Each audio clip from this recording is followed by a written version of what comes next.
if the source of our greatest pains were actually the intended path for happiness, our highest potential? Instead of fleeing from our emotions, how about if we could just be taught how to eliminate them, just by sitting still? How many of you, please show me your hands, are seeking a better happiness than you know about now? I'm Manika, and meditation, it seems, is responsible for transforming my life to sustainable happiness. And perhaps by sharing, you'll find parts of yourself in here. Let's see. My family were immigrants fleeing from Eastern Europe for a better life. They were uneducated. They didn't speak English as their first language.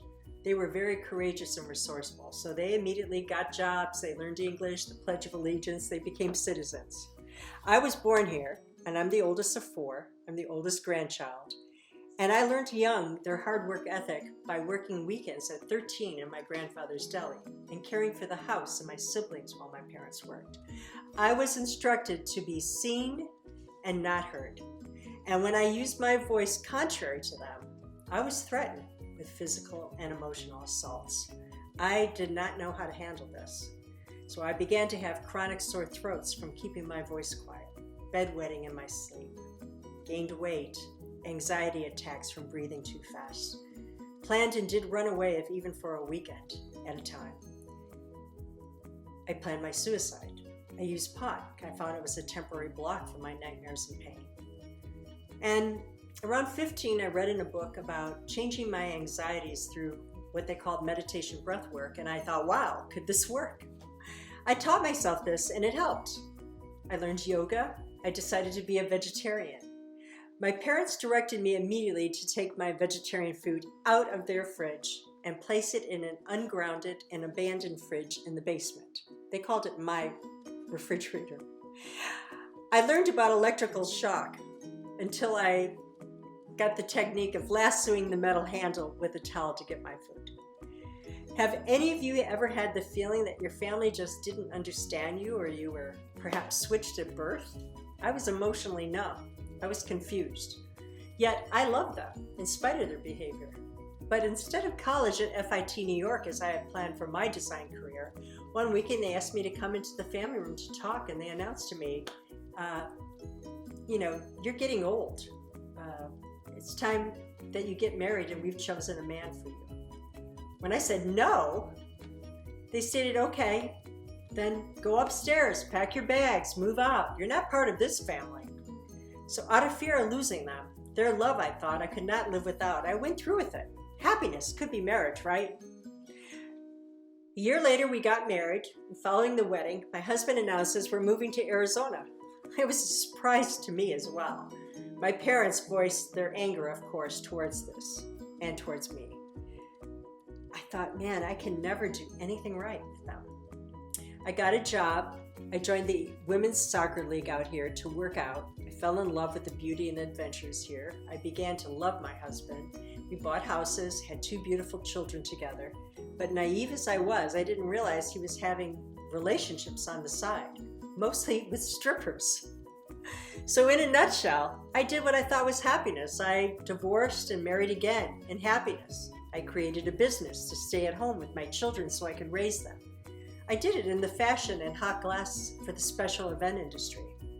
I trademarked and copyrighted my line of special event products, and I sold them directly to the top resorts like the Phoenician and Boca Raton and Forbes 500 companies in the world, like Calvin Klein, New Line Cinema, Bristol Myers Squibb. I was in the newspapers. I was on TV for my work. I achieved a contract for my company to create the first official Super Bowl bow tie.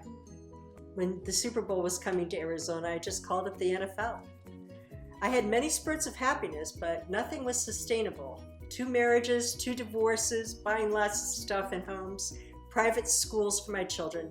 None of these, except my beautiful children, gave me happiness. So I amped the adrenaline, and I became an adventure seeker. I jumped out of airplanes. I rollerbladed the south of France, Europe, and the United States. I ran the Grand Canyon rim to rim to rim race. I ran traversing Camelback Mountain on foot after cycling to it for daily exercise. I cycled 200-mile charity bike races. I ran the P.F. Chang half marathons. I had affairs. I drank too much. And secretly on the side of my good career, I became a dominatrix to experience control over something. It was satisfying, but not happiness. Fashion-wise, who doesn't look strong and fabulous in shiny latex, holding a whip or paddle, right?